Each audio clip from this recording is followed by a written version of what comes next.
गांधी ने किस तरीके से किसानों की समस्याओं को लेकर उनकी जो दुर्दिन थे, उनकी जो दुर्दशा थी, उसको किस तरीके से देखा, समझा और अपनी बृहत राष्ट्रीय राजनीति का हिस्सा बनाया। दोस्तों नमस्कार। किताबी दुनिया यूट्यूब चैनल में आपका स्वागत है। किताबी दुनिया की खास श्रृंखला किसान और किसानी में हम विभिन्न कड़ियों में आपको कविता, कहानी और कुछ लेख आपको सुनाते रहे हैं। इस कड़ी में आपको नाटककार राजेश कुमार जी को सुनने को मिला है। आज हमारे साथ एक खास मेहमान हैं, डॉक्टर आलोक वाजपेयी। डॉक्टर आलोक वाजपेयी से आप परिचित होंगे। वैसे मैं कुछ बातें आलोक वाजपेयी जी के बारे में कहना चाहता हूँ। वह एक ऐसे इतिहासकार हैं जो न सिर्फ खाली अकादमिक दुनिया की बातों पर बहस करते हैं, लेख लिखते हैं या शोध पत्र लिखते हैं, बल्कि वो जो रोजमर्रा के जीवन की जो घटनाएं हैं, उन पर एक इतिहासकार की नज़र से उनको आप अलग-अलग जगहों पर पढ़ सकते हैं, देख सकते हैं। एक बौद्धिक की जो ज़िम्मेदारी है, वो ये भी है कि वो जन सामान्य के मुद्दों पर आम आदमी की जो राय है, उसको बनाने में एक भूमिका का निर्वाह करे। डॉक्टर आलोक वाजपेयी इतिहासकार बिपिन चंद्रा साहब के विद्यार्थी हैं और एक ऐसे विद्यार्थी हैं कि जो साहस आपको बिपिन चंद्रा साहब की राइटिंग्स में आपको देखने को मिलता है, वैसे ही आपको बहुत कुछ उनकी जो सोशल मीडिया पर जो पोस्ट होती है, उसमें भी देखने को मिलेगा। आज हम बात करेंगे किसानों के मुद्दे पर। उन्होंने गांधी पर शोध किया है और गांधी ने अनेकों आंदोलनों का नेतृत्व किया है, जिसमें 3 महत्वपूर्ण आंदोलन हैं जो किसानों के मुद्दों को लेकर के उन्होंने चलाए थे। तो आज मैं किताबी दुनिया की तरफ से उनसे गांधी और किसान विषय पर बात करेंगे। वो अपनी बात रखेंगे और हम इसके बीच में जो हमारी जिज्ञासाएँ भी होंगी, उसके उनको भी हम साझा करेंगे। तो मैं डॉक्टर आलोक वाजपेयी जी का किताबी दुनिया की तरफ से स्वागत करता हूँ और आमंत्रित करता हूँ कि वो इस विषय पर अपनी बात रखें। शुक्रिया विपिन जी, आपने ये मौका दिया है मुझे गांधी जी के बारे में बात करने का और खास तौर से किसान आंदोलन या किसानों को लेकर जो गांधी जिस तरह की राजनीति करते थे या करना चाहते थे, उनसे कुछ जो अंतर्दृष्टियां मिलती हैं वो बहुत ही सामयिक महत्व की हैं। आज जो किसानों का मुद्दा देश में छाया हुआ है, 3 कानूनों को लेकर, बहुत सारे लोग उसके पक्ष में भी होंगे, लेकिन निश्चित ही बहुत बहुत सारे लोग उसके खिलाफ हैं और उनको ये लग रहा है कि अगर इस तरह से ये कानून लागू हुए तो किसानों की अपनी स्वायत्तता, जमीन पर उनकी जो स्थितियां हैं, उनके जो भौमिक अधिकार है वो हमेशा के लिए छिन जाएंगे, क्योंकि वो एक कारपोरेट के जाल में फंस जाएंगे। इसी सब संदर्भों में, पृष्ठभूमि में तमाम आंदोलनों की बात होती है। किसान आंदोलन अभी चल भी रहा है, वह कितना सही दिशा में जा रहा है, कितना गलत दिशा में जा रहा है, इसके अलावा किस तरह से किसानों की मांगों, उनके हितों को देखते हुए एक आंदोलन बनाया जाए, राजनीति की जाए कि उसके कुछ सार्थक परिणाम भी आ सके। मैं समझता हूं कि इन सब तमाम मुद्दों को लेकर हमारे पास एक ऐतिहासिक विरासत के रूप में महात्मा गांधी से बड़ा शायद कोई दूसरा नेता नहीं है। और ये सभी लोग जानते हैं कि दुनिया भर में कहीं पर भी अगर अत्याचार, अन्याय, भेदभाव, शोषण, इसके सब के खिलाफ कहीं पर भी आंदोलन होते हैं या लोग जागरूकता से आगे बढ़ते हैं, तो वो महात्मा गांधी की प्रेरणा से और उनकी बातों से कहीं ना कहीं बहुत ज्यादा प्रभावित होते हैं। अब मैं अपने विषय पर आता हूं, जो कि एक तरह से महात्मा गांधी और किसान पर केंद्रित रहेगा। सबसे पहले तो ये जानना जरूरी है कि यूं तो जब से अंग्रेज सरकार आई या ईस्ट इंडिया कंपनी के समय से 18वीं सदी के मध्य के बाद से जैसे जैसे उन्होंने भारत के भूभाग पे कब्जा करना शुरू किया, तो जो सबसे पहला संघर्ष अंग्रेजी शासन के खिलाफ हुआ वो किसानों की ही तरफ से हुआ। और पूरी 18वीं सदी के उत्तरार्ध से लेकर 19वीं सदी तक पूरे देश में 50 ऐसे आंदोलन, जन संघर्ष हुए जो किसानों ने किए, आदिवासियों ने किए, परंपरागत तरीकों से उन किसान नेताओं ने अपनी लड़ाइयाँ लड़ी। जब मैं परंपरागत कह रहा हूँ तो उसका मतलब है कि उन्होंने अस्त्र-शस्त्र से जो भी उनके पास मुहैया था, हथियारों से उन्होंने अंग्रेजी शासन का मुकाबला किया। बहुत बड़ी-बड़ी शौर्य गाथाएँ हैं, लाखों किसान, आदिवासी इसमें शहीद हुए, बहुत सारों के नाम इतिहास में दर्ज हैं, बहुत सारे लोगों के नाम नहीं लोग जानते हैं। लेकिन कहने का मतलब यह है कि एक बड़ी परंपरा किसान संघर्ष की औपनिवेशिक शासन या अंग्रेजी शासन के खिलाफ थी, और जिसकी जो चरम परिणति है वो 1857 का विद्रोह है। यूं तो 1857 के विद्रोह को सैनिक विद्रोह भी कहा गया है, और जो कि बहुत दूर तक सही भी है। लेकिन वास्तव में 1857 के जो जिसको प्रथम स्वतंत्रता संग्राम कहा जाता है, और सही भी है, कि सबसे बड़ी जो ताकत थी वो किसान थे। पूरे उत्तर भारत में और मध्य भारत में तमाम जगहों पर किसानों ने अपने परंपरागत तरीकों से, जब मैं परंपरागत कह रहा हूं तो इसका मतलब है कि वो आधुनिक चेतना संपन्न वैचारिक उपकरणों की सहायता से उन किसानों ने अपनी लड़ाइयां नहीं लड़ी 1857 में। जो उनके पास मुहैया थे वैचारिक उपकरण, परंपरागत हथियार, उनके द्वारा 1857 का आंदोलन चला। उसके बाद में हम सब जानते हैं कि अंग्रेजों ने उस 1857 के आंदोलन को कितना बुरी तरीके से अंग्रेजी शासन ने कुचला, उस पर जाने का समय नहीं है। लेकिन उससे एक बात ये जरूर तय हो गई कि अंग्रेजों ने इतना बुरा उत्पीड़न भारत के गांवों में किया था कि वह जो एक तरह से विद्रोह चेतना थी या लड़ने की जो आत्मबल या चेतना थी, वह कहीं ना कहीं किसानों की उससे बुरी तरीके से पस्त हुई। फिर उसके बाद से उस तरह के किसान आंदोलन हमें आगे ज्यादा देखने को नहीं मिलते। गांधी का जो सबसे बड़ा योगदान है कि जब गांधी 1915-16 में भारत आते हैं दक्षिण अफ्रीका से, और 2-3 साल पूरा देश का जायजा लेने के बाद भारत के गांवों का, शहरों का, भारत के लोगों का, यहाँ के लोगों की मानसिक बुनावट का, यहाँ के बुद्धिजीवी वर्ग का, जो भारतीय राष्ट्रीय कांग्रेस जो सबसे बड़ा मंच था अंग्रेजों के खिलाफ लड़ने का, उसका उस सारे मूल्यांकन के बाद में गांधी एक चंपारण सत्याग्रह, जो भारत में उनका पहला जो सत्याग्रह है, वो किसानों के ही मुद्दे को लेकर था। और उसके बाद से गांधी देश के एक सबसे बड़े नेता के रूप में सामने आते हैं। चंपारण के कुछ समय बाद में खेड़ा में किसानों की ही मुद्दों को लेकर आंदोलन हुआ।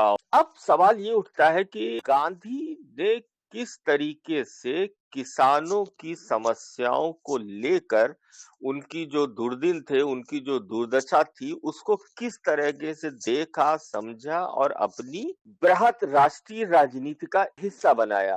क्योंकि किसानों के भीतर, भारतीय ग्रामों के भीतर जो राष्ट्रीय चेतना थी, जिसको आप आधुनिक चेतना कह सकते हैं, वह पहुंचाने का काम अगर सुसंगठित ढंग से किसी नेता ने किया तो वो महात्मा गांधी थे। उसके पहले भी तमाम नेताओं ने इस तरीके की कोशिशें की थी, काम भी किया था, किसानों के अंदर राष्ट्रीय चेतना आई भी थी।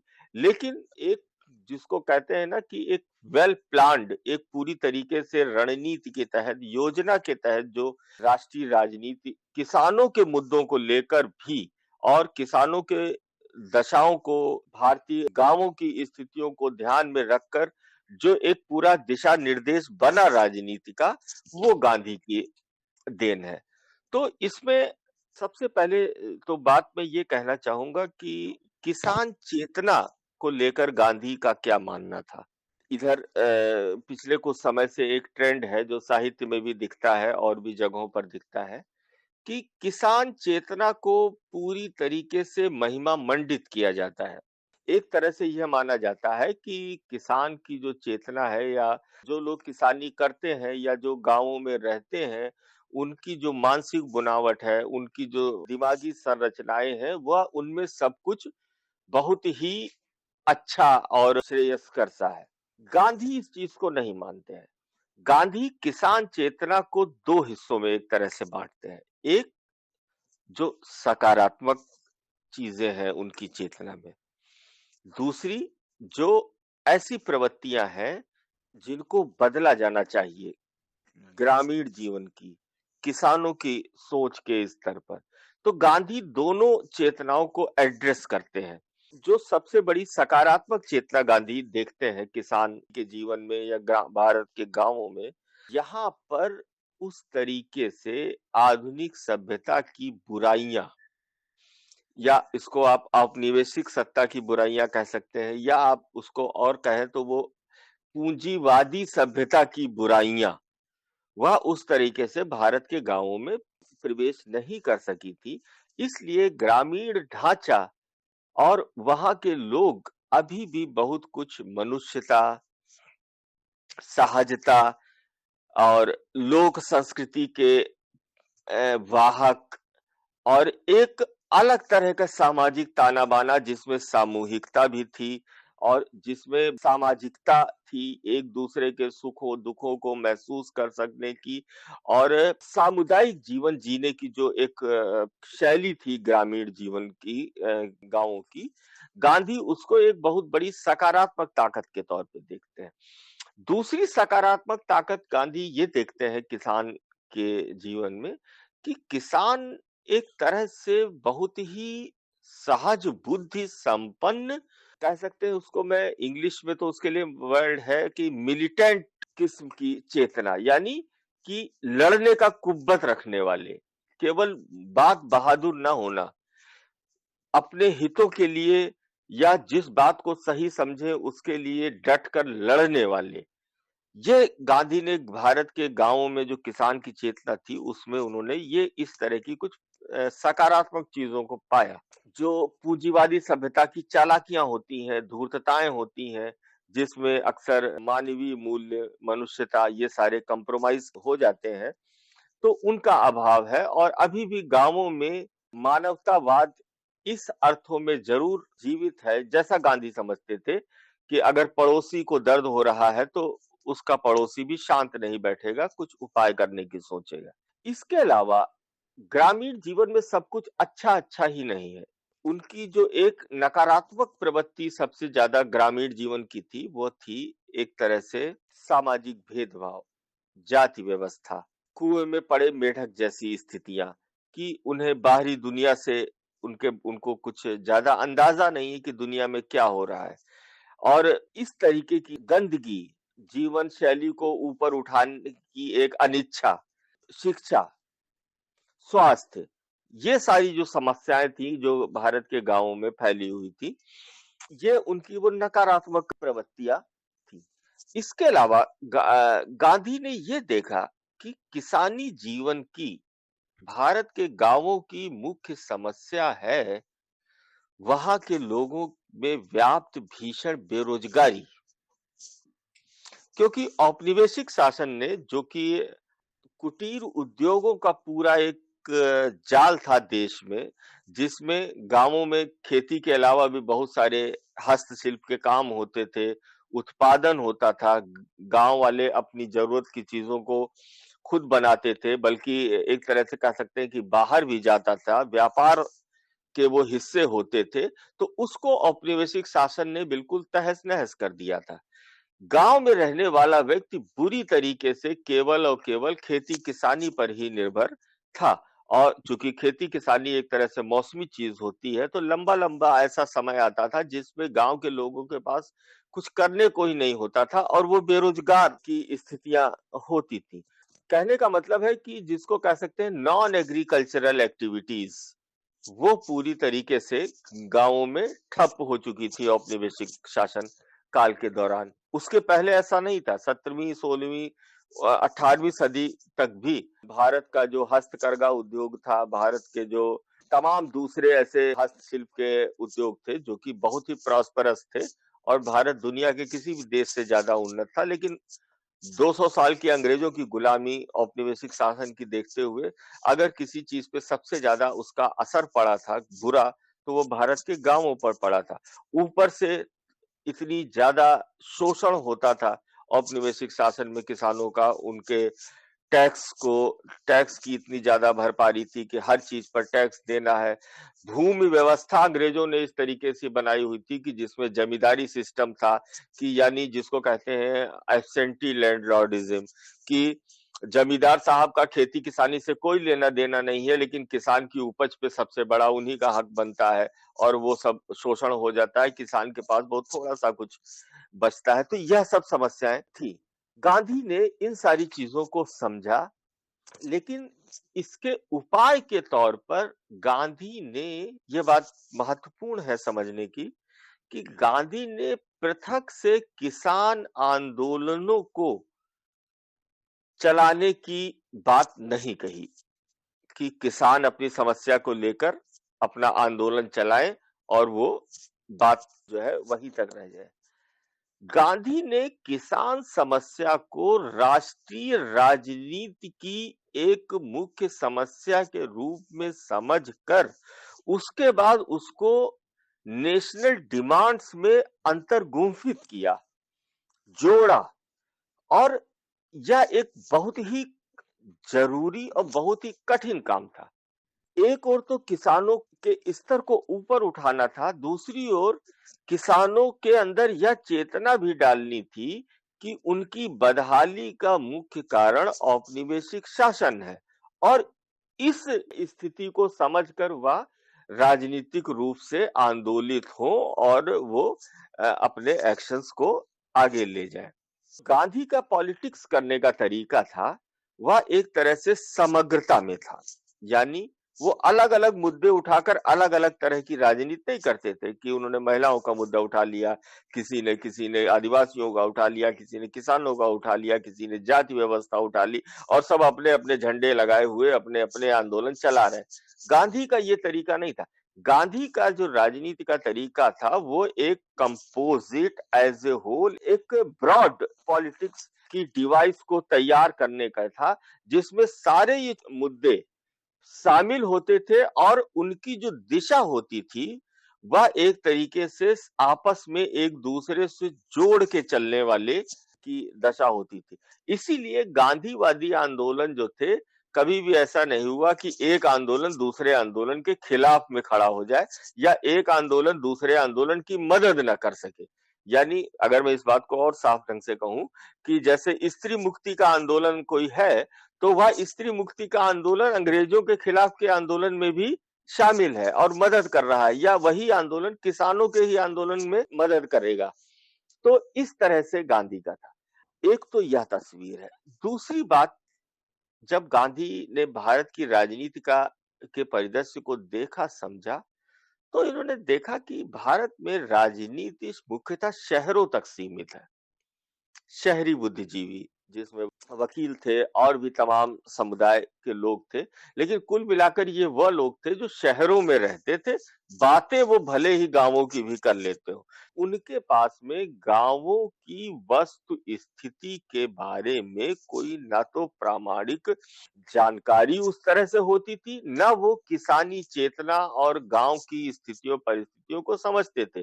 तो एक तरह से था क्या, कि शहरी बुद्धिजीवी, ये बहुत महत्वपूर्ण बात है, ये आज के समय में भी बहुत सामयिक है, कि जी, जी। शहरी बुद्धिजीवी अपनी बातों, अपने विचारों को लेकर थोपते थे किसानों के या ग्रामीण जीवन के ऊपर, और एक तरह से किसानों को अपने पीछे हाँकने की एक वो राजनीति होती है। और यह एक बहुत बड़ा सवाल है, जो कि गांधी की किसानों को लेकर रणनीति को, जो दूसरी रणनीतियां थी, जिसको मैं कह सकता हूं कि communist strategy of peasant mobilisation, उसमें अंतर था। गांधी ने क्या किया, कि गांधी ने जब 1920 के बाद में 1920 से जब नागपुर का अधिवेशन हुआ, उसके बाद में उन्होंने एक तरह से यह एक प्राथमिक शर्त लगाई कि जो शहरी कार्यकर्ता हैं, वह केवल वैचारिक या भावनात्मक रूप से गांवों से नहीं जुड़ेंगे, वह वस्तुतः शारीरिक रूप से भी गांवों में जुड़ेंगे, यानी कि वो गांवों में जाएंगे, वो गांवों में रहेंगे, और इस तरह से शहरी जीवन या शहरी चेतना और गांवों की चेतना दोनों के बीच में एक अंतर संबंध होगा और दोनों चेतनाएं एक दूसरे से लाभान्वित और प्रभावित होंगी। यानी यह एक तरीके से राष्ट्रीय आंदोलन को, राष्ट्रीय आंदोलन की चेतना को गांवों तक जो कि शहरों तक सीमित था, उसको गांवों तक पहुंचाने का काम गांधी ने किया एक और। दूसरी ओर जो ग्रामीण चेतना थी, जो किसानी की चेतना थी, वह किस तरीके से राष्ट्रीय आंदोलन की चेतना को और संपुष्ट करे और संवर्धित करे, ये भी बहुत जरूरी था, क्योंकि तभी तो राष्ट्र पूरा एज ए होल खड़ा हो सकता है। इसमें कोई भी व्यक्ति यह ना समझे कि शहर का व्यक्ति समझे कि वह सुपीरियर है, या गांव का व्यक्ति यह समझे कि वह तो अपनी मर्जी का मालिक है। यह इन दोनों स्थितियों से विलग एक तरह से उन्होंने गांवों और शहरों की चेतनाओं को आपस में मिलाकर राष्ट्रीय चेतना के फ्रेमवर्क में उसको ढालने की कोशिश की। क्योंकि गांधी जिस चीज से सबसे ज्यादा उखड़ते थे, वह थी बात बहादुर होना। शहरी बुद्धिजीवियों की एक यह समस्या होती है कि वो बात बहादुर होते हैं, यानी वह हमेशा अपनी क्षमताओं को बहुत बढ़ा चढ़ाकर समझते हैं और यह समझते हैं कि ज्ञान के ऊपर, हर चीज के ऊपर उनका अपना एक स्वयं सिद्ध अधिकार है, क्योंकि वह ज्यादा पढ़े लिखे हैं, वह ज्यादा, उनके पास डिग्रियां हैं, तो वो किसानों के बारे में भी आधिकारिक रूप से बोल सकते हैं, मजदूरों के बारे में भी बोल सकते हैं, लेकिन वो केवल बोल सकते हैं। चूंकि उनका बोलना और उनका विचार, उनका ज्ञान, वह एक अलग शैक्षणिक परिवेश की उपज होता है, इसलिए वह ग्रामीण जीवन के परिप्रेक्ष्य में उस तरीके से प्रामाणिक नहीं हो पाता है। और वह जो एक लिंक है, वह लिंक कभी भी वास्तविक लिंक, मौका परस्ती का लिंक तो बन सकता है कि एक खास समय में कोई आंदोलन छिड़ गया, लेकिन वह एक सतत सामंजस्य और निरंतरता की प्रक्रिया का कोई आंदोलन संभव नहीं होता है, क्योंकि वो दोनों ध्रुव अलग अलग रहते हैं। गांधी ने ये जो बात बहादुरी होती है, उसको उन्होंने डिस्करेज किया और उन्होंने प्रेरित किया कि आपको गांवों की ओर जाना होगा। गांव में केवल जाके वहां पे पिकनिक करके नहीं लौट आना होगा कि हम गए और हमने एकदम आश्चर्य भरी नगरों से खेतों को देखा, बागों को देखा और हमने बढ़िया बढ़िया गद्य लिख दिया एक तरीके के नॉस्टैल्जिया में जाके। ऐसे नहीं होगा, आपको गांव जीवन से जुड़ना होगा। मैं बार बार इस जो बात को इसलिए कह रहा हूं क्योंकि बिना एक लिंक के और एक सतत लिंक के जो है, ना तो किसान चेतना का फायदा मुख्य धारा की राजनीति उठा सकती है और न ही मुख्य धारा की राजनीति की जो वैचारिक फैलाव है उसका फायदा किसान चेतना को मिल सकता है। तो गांधी ने इस बात पे बहुत जोर दिया कि शहरी कार्यकर्ता गांवों में जाएंगे, गांवों में रहेंगे और गांव के लोगों के साथ में मालिक और नौकर का संबंध नहीं बनाएंगे, बल्कि एक तरीके से उनके जीवन में खुले मिलेंगे और फिर जो है एक संपर्क सतत बनाएंगे। इसमें ऊपर से चीजों को थोपने की बात नहीं होगी, बल्कि एक रिश्ता कायम करने की बात होगी। इसमें गांधी ने एक और बड़ी महत्वपूर्ण बात कही। इस बात को उन्होंने शुरुआती समय में यानी 1920 के से 1930-32 तक इस बात पर लगातार जोर दिया कि किसान के लोगों को राजनीतिक रूप से उद्वेलित करने की बहुत कोशिश न करी जाए। पहला जरूरी काम है किसानों के दिलों में प्रवेश करना और उनके मन में अपने लिए जगह बनाना। जब यह रिश्ता कायम हो जाएगा, और यह रिश्ता आसानी से कायम नहीं होता है, क्योंकि ग्रामीण जीवन, ग्रामीण परिवेश में जब कोई बाहरी तत्व शहर का आता है तो वह भी थोड़े चौकन्ने हो जाते हैं, वो रिश्ता उस तरह से बन नहीं पाता है। गांधी ने एक तरीके से कहा कि आप गांवों में जाकर वहां पर भाषणबाजियों में नहीं पड़ेंगे, आप वहां पर सेवा भाव से जाएंगे और कर्म के स्तर पर उतरेंगे। जब गांव के लोग स्वतः देखेंगे कि एक ये जो शहरी कार्यकर्ता हमारे गांव में आया है, यह वास्तव में सच्ची नीयत और सच्चे दिल से हमारी मदद करना चाहता है, तो वह लामुहाला आपके साथ में आ जाएंगे और एक इस तरीके से हम गांव के लेवल पर एक कल्चरल, पॉलिटिकल यूनिट की तरह से वहां पे कायम कर सकेंगे, जो कि एक ओर तो गांव की बेहतरी का काम करेगी और दूसरी ओर जो राष्ट्रीय आंदोलन है, जो आजादी की लड़ाई का आंदोलन है, या ऐसे कह लीजिए जो पार्टी हेडक्वार्टर है, वहां से उसका एक सीधा सतत रिश्ता भी बनेगा, एक कनेक्शन बनेगा।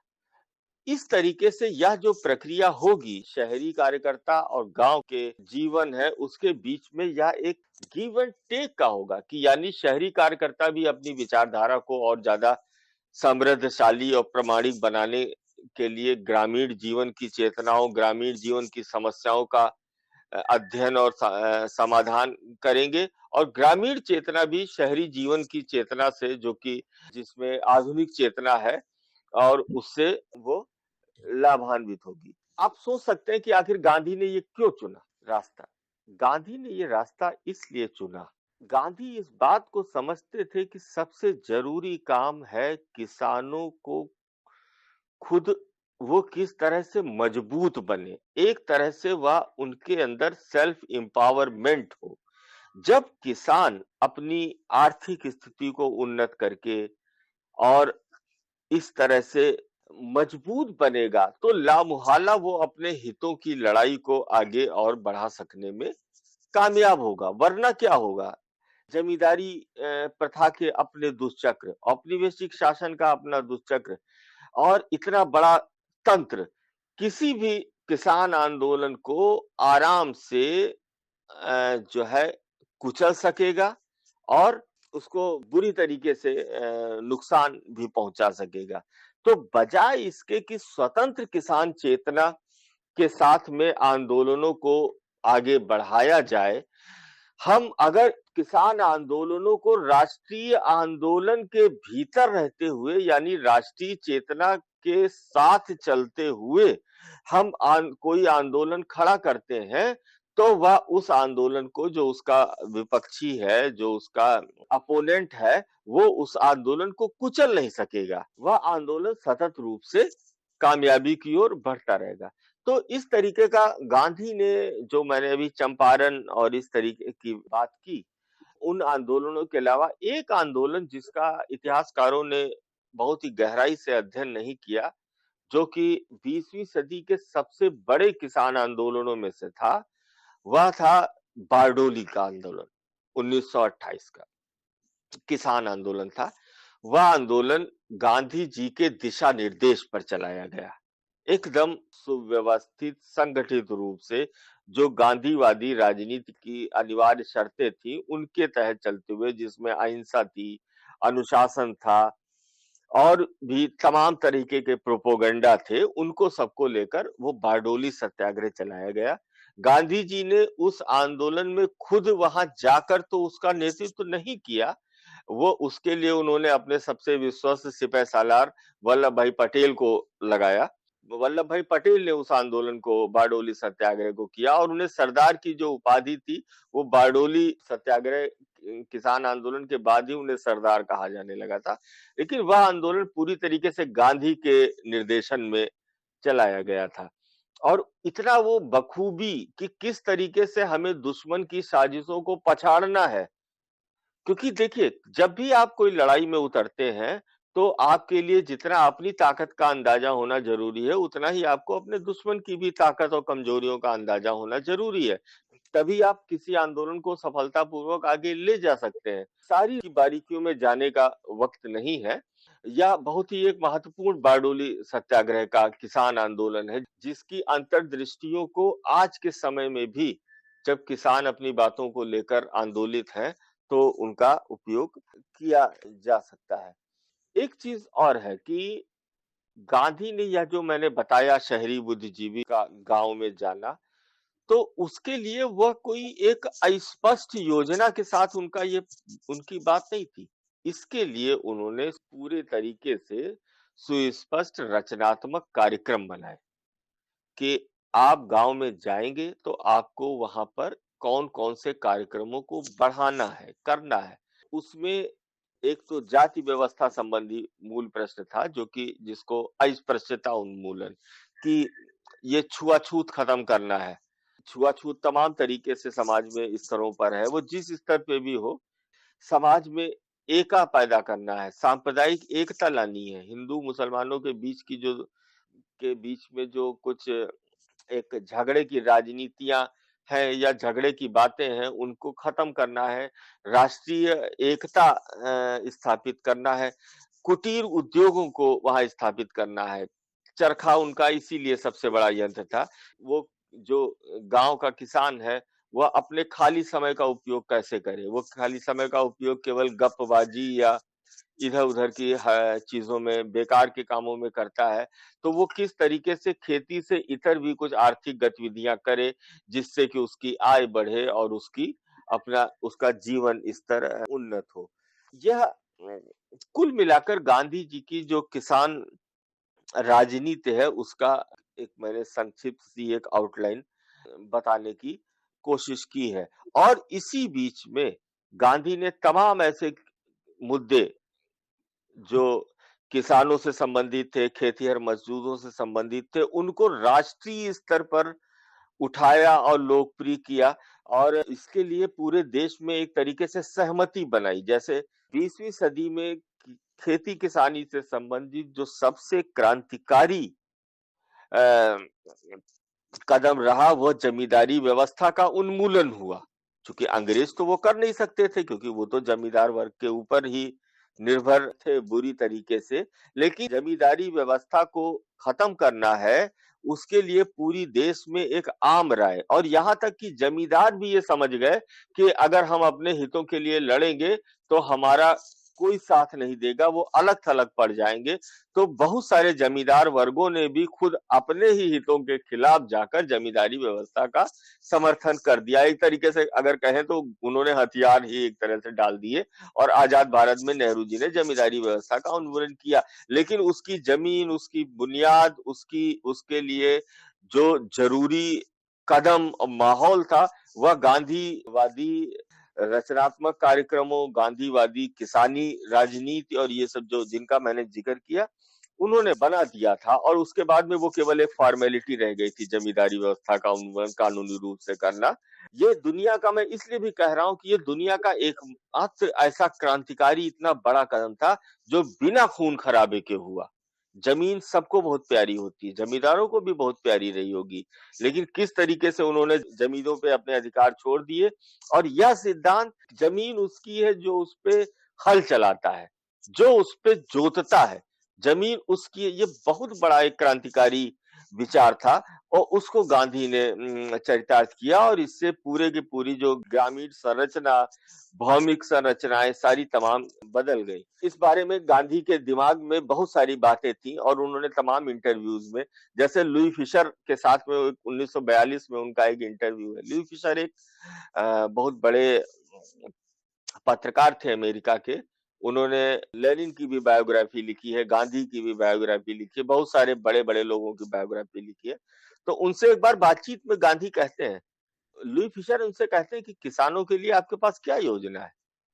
तो गांधी कहते हैं कि आपने सुना होगा सबे भूमि गोपाल की, यानी सारी जमीन तो भगवान की है, किसी राजा महाराजा किसी जमींदार की थोड़ी है।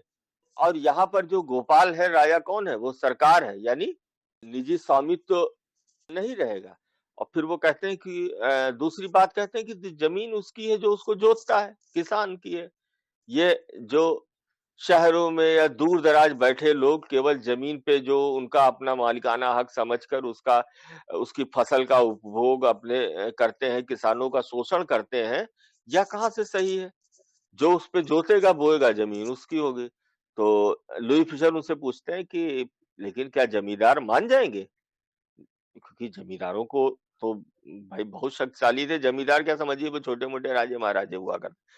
तो गांधी जवाब क्या देते हैं कि कुछ दिन की अफरा तफरी मचेगी, लेकिन उसके बाद जमींदार सहयोग करने लगेंगे। तो वो कहते हैं कैसे? तो गांधी अपनी खास स्टाइल में कहते हैं, हो सकता है कि वो मौके से भाग के अपना सहयोग करें। कहने का मतलब है कि मैदान छोड़ के भाग ही जाएं। तो यह है, और यह इतना बड़ा क्रांतिकारी बदलाव भूमि व्यवस्था में, वो बात अलग है कि कोई बहस कर सकता है कि वास्तव में कितना ऐसा लागू हुआ और नहीं, लेकिन बहुत बड़ा ये परिवर्तन था।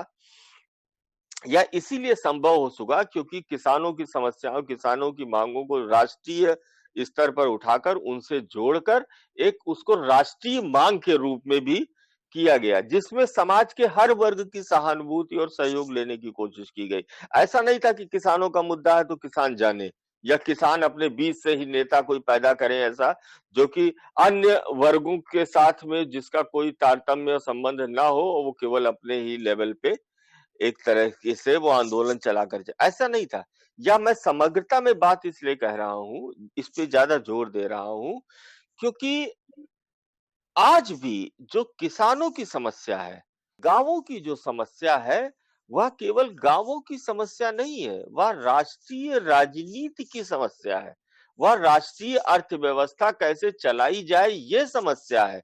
और इन सारी समस्याओं से निपटने के लिए, इनको समझने के लिए यह बहुत ज़रूरी है कि हम समस्याओं को उनके सीमित दायरे में, एक आइडेंटिटी के ही दायरे में न समझकर एक होलिस्टिक, एक समग्रतावादी तरीके से समझे, तभी हम एक बेहतर संघर्ष और कामयाबी के ओर बढ़ सकेंगे। क्योंकि जब तक आप के पास में वस्तु स्थिति का समग्र मूल्यांकन नहीं मौजूद है, यानी आपको यह नहीं पता है कि आपको किन शक्तियों से लड़ना है, किस तरीके की जिस व्यवस्था से लड़ना है, उसकी क्या ताकत है, उसकी क्या कमजोरी है, वह किस तरीके से आपके साथ छल कर सकती है, किस तरीके से आपको धोखे में डाल सकती है, किस तरीके से आपको गुमराह कर सकती है, ये सारी चीजें जब तक साफ नहीं होंगी जो लीडरशिप है उसके मन में, तब तक कोई भी आंदोलन, कोई भी जन आंदोलन, चाहे वो जितना ही बड़ा क्यों ना हो जाए, वह वांछित परिणाम नहीं दे सकेगा। इसी से जुड़ा हुआ है कि हम गांधी के देश में रह रहे हैं। गांधी जहाँ पर किसानों के मुद्दों को बड़े फलक पर रख कर देख रहे थे, वहीं आज किसान अपनी मांगों को लेकर के लगातार संघर्ष कर रहे हैं। 2 महीने से ऊपर का समय हो चुका है। ऐसे में क्या हमको इस बात का हक मिलता है कि हम अपने देश को गांधी का देश कहें? इस पर आपकी क्या प्रतिक्रिया रहेगी? देखिए, हम अपने आप को गांधी के देश का कहें या ना कहें, लेकिन सारी दुनिया तो यही मानती है कि भारत गांधी का ही देश है। समस्या यहाँ पर है गांधी को समझने में, और गांधी की जो विरासत है उसको सही अर्थों में पकड़ने की बौद्धिक समस्या बहुत बड़े स्तर पर रही है। और अगर मैं और साफ कहूँ तो गांधी की जो क्रांतिकारी चेतना है, सामाजिक बदलाव की, उनके जो सूत्र हैं, उनकी जो अंतर्दृष्टियाँ हैं, उनकी घोर अवहेलना उन ताकतों ने करी है जो कि सामाजिक बदलाव का सबसे बड़ा सपना और दावा करती रही हैं। गांधी एक तरह से हमारे लिए केवल एक फूल माला चढ़ाने वाले या नाम लेने वाले शख्स बन के रह गए। गांधी की जो उपयोगिता राजनीति में हो सकती थी, उसको जो है अभी पूरी तरह से एक्सप्लोर नहीं किया गया है। गांधी को केवल एक शांति, अहिंसा और एक नैतिकतावादी, एक दार्शनिक अवधारणाओं में उलझाकर रख दिया गया है। जबकि गांधी पूरी तरीके से एक जमीनी आदमी थे, एक राजनीतिक थे, जो कि हमेशा मैदान में उतरने में यकीन करते थे, कर्म में यकीन करते थे, राजनीतिक कर्म में यकीन करते थे। तो हमें उस गांधी को पहचानने की जरूरत है, क्योंकि देखिए गांधी अभी भी लोगों के दिलों में है। जी। गांधी सभी के दिलों में है, आज भी। न केवल दुनिया की बल्कि भारत के भी लोगों के दिलों में है। और इसका सबसे बड़ा प्रमाण यही है कि अभी अभी भी गांधी सरनेम किसी के नाम के आगे लगा होने से उसको अपने आप में एक राजनीतिक स्वीकार्यता मिल ही जाती है कि ये गांधी इनके नाम में लगा हुआ। वह चेतना जो लोगों के दिलों में गांधी को लेके एक जुड़ाव है, उसका कितना राजनीतिक रूप से उसको क्रिएटिवली कंस्ट्रक्ट किया जा सकता है, यह एक अलग मुद्दा है, वह नहीं हुआ है। जी, जी। अभी इधर जो ये आंदोलन चल रहा है, इसमें बार-बार आंदोलन को अहिंसक बनाने की नेताओं के द्वारा अपील की गई है और उसका निर्वाह भी किया गया है। कुछ एक घटनाओं को हम छोड़ दें तो वो बातें अलग हैं, उसके पीछे की अपनी एक राजनीति भी है। लेकिन इस आंदोलन को देख कर के क्या आपको गांधीवादी या गांधी के द्वारा चलाए गए आंदोलनों की कुछ याद आती है? इस आंदोलों से भी कुछ समझा जा हाँ, सकता है? ये आपकी बात सही है कि ये जो किसान आंदोलन रहे 2 महीने, ये मूलतः अहिंसक ही रहे हैं। लेकिन यहाँ पर मैं एक दूसरी बात कहना चाहता हूँ कि गांधी की जो अहिंसा है, उसको आप केवल हथियार नहीं उठाना है, किसी को मारना नहीं है, बल प्रयोग, शारीरिक बल प्रयोग नहीं करना है, इसी परिधि में रखेंगे तो बहुत ही संकुचित तरीके से समझ पाएंगे। जी, गांधी जब अहिंसात्मक आंदोलन की बात करते हैं तो उसका मतलब यह होता है कि आंदोलन को पूरी तरीके से निर्भीकता से और चलाया जाना है। दूसरी ओर आंदोलन को अड़ियल अंदाज में नहीं चलाया जाना है। हमें संवादी शैली बनानी है। हमें ये मानना है कि हम जिनके खिलाफ लड़ रहे हैं, वह भटके हुए लोग हैं। वह हमारे दुश्मन हैं, इस अंदाज में हमको अपनी वाणी नहीं रखनी है।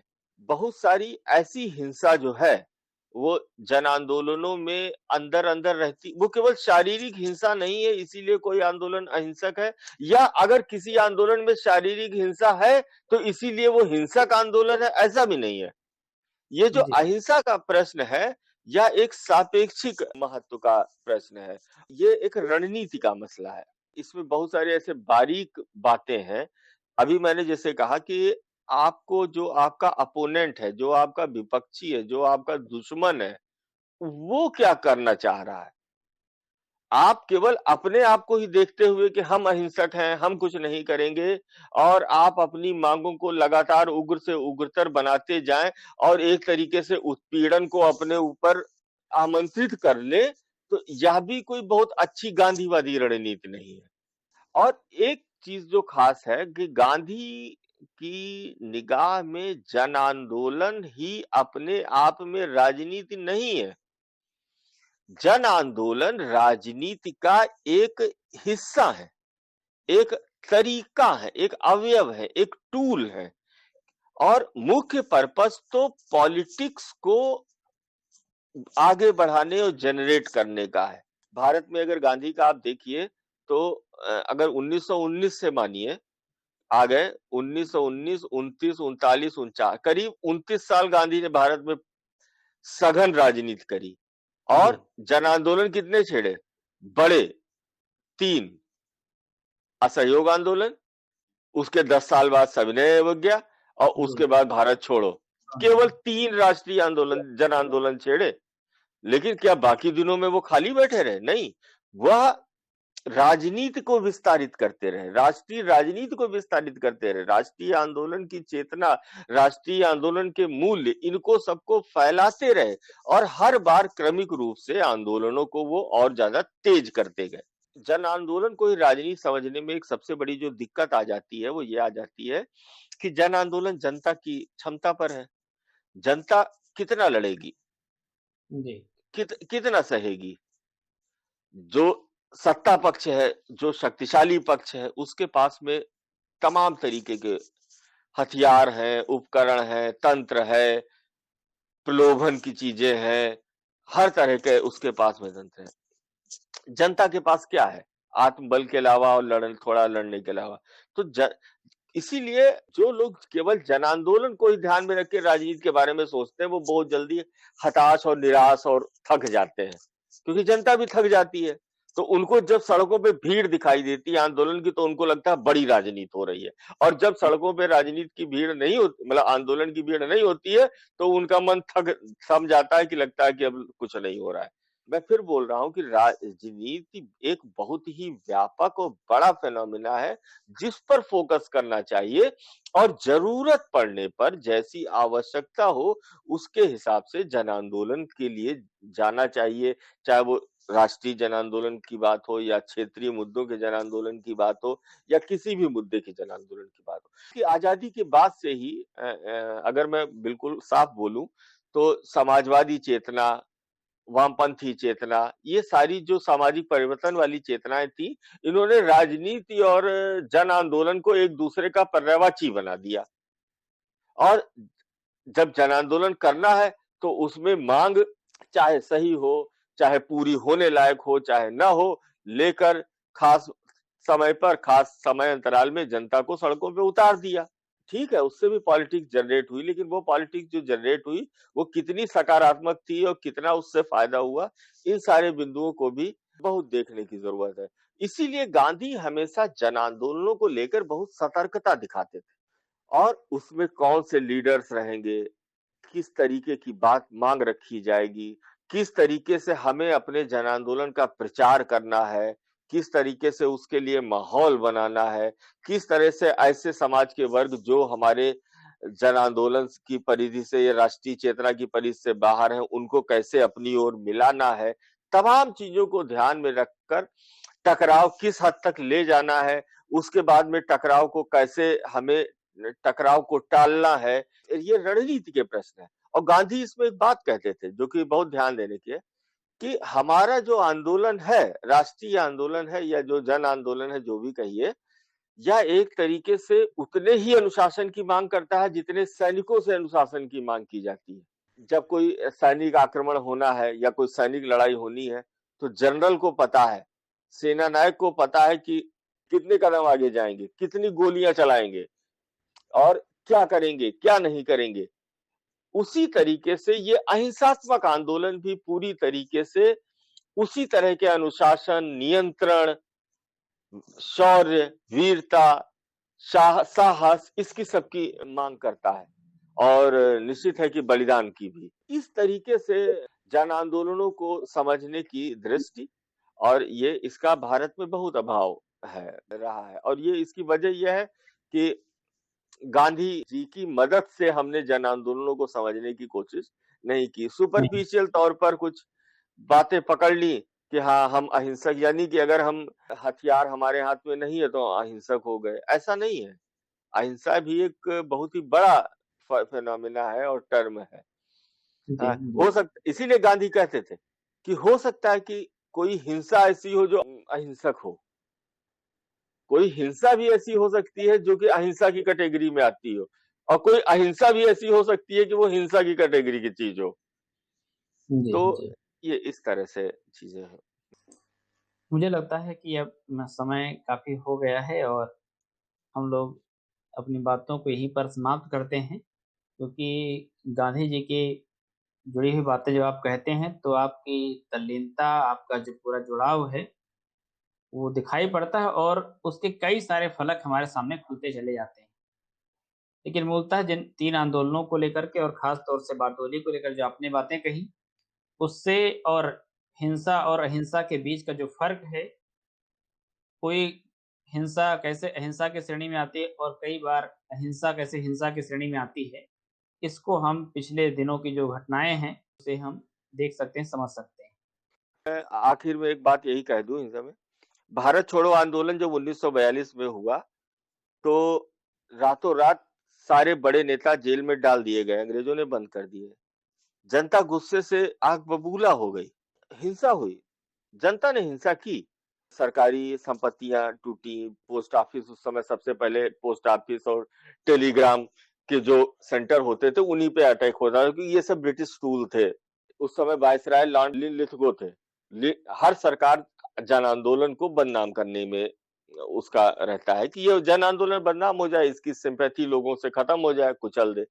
तो उन्होंने एक अपनी रिपोर्ट तैयार की, उसमें ये बताया कि जो भारत छोड़ो आंदोलन गांधी का था, वह एक तरीके का हिंसात्मक आंदोलन था, और उसमें इतनी इतनी इतनी हिंसा हुई है, ये चीजें टूटी हैं, ये बसें टूटी हैं, जैसे आजकल भी होता है, ये सब दिखाया। गांधी जेल में थे और बड़े कठिन दौर में थे, क्योंकि उनके जो सबसे प्रिय महादेव भाई की डेथ हुई थी, और बहुत ही उनका वो एक कठिन दौर था। लेकिन गांधी ने कहा कि मैं लिथगो रिपोर्ट का जवाब लिखूंगा, और गांधी ने वो करीब 60 या 80 पेज का एक बेहतरीन रिप्लाई लिथगो रिपोर्ट को खारिज करने के लिए हिंसा और अहिंसा पर लिखा है। उसमें उन्होंने कहा कि ये जो सरकारी हिंसा है, जो संगठित हिंसा है, उस पर निगाह आप अगर दौड़ाएंगे, जो कि बहुत बारीकी से करी जाने वाली हिंसा है, सारे तंत्र को अपने मुट्ठी में कर कर जो सत्ता पक्ष जो हिंसा करता है, उसकी तुलना में जो जनता की हिंसा है वह नगण्य है। और उन्होंने भारत छोड़ो आंदोलन की हिंसा की आलोचना, निंदा करने से साफ इनकार कर दिया। कहने का मतलब है कि हिंसा अहिंसा के प्रश्न को आपको सापेक्षिक तौर पे रखना होगा कि ताकतवर अगर कमजोर पे हिंसा कर रहा है तो वह एक अलग चीज है, और कमजोर व्यक्ति अगर अपने अत्याचार के खिलाफ हिंसक हो रहा है तो वह अलग चीज है।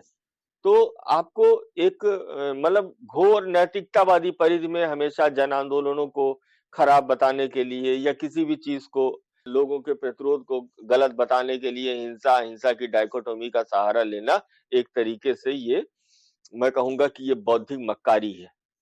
जी, जी, जी। इतनी सारी बातें आपने की और पूरे बातों को बिना किसी दबाव छिपाव के कही।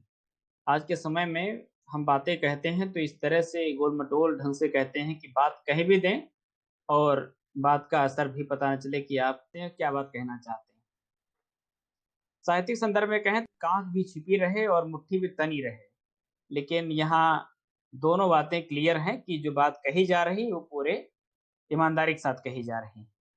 ये ईमानदारी अगर हमारी सत्ता के साथ भी हो या हमारे जो आंदोलन चलाने वाले उनके साथ भी हो तो हमारा जो फलक है वो बड़ा हो जाता है। जो कुछ पिछले दिनों हुआ है, जिस तरह से उसको बदनाम करने की साजिश लगातार की जा रही है, उसको भी समझने की दृष्टि हमको आज की बातचीत से भी मिल सकती है।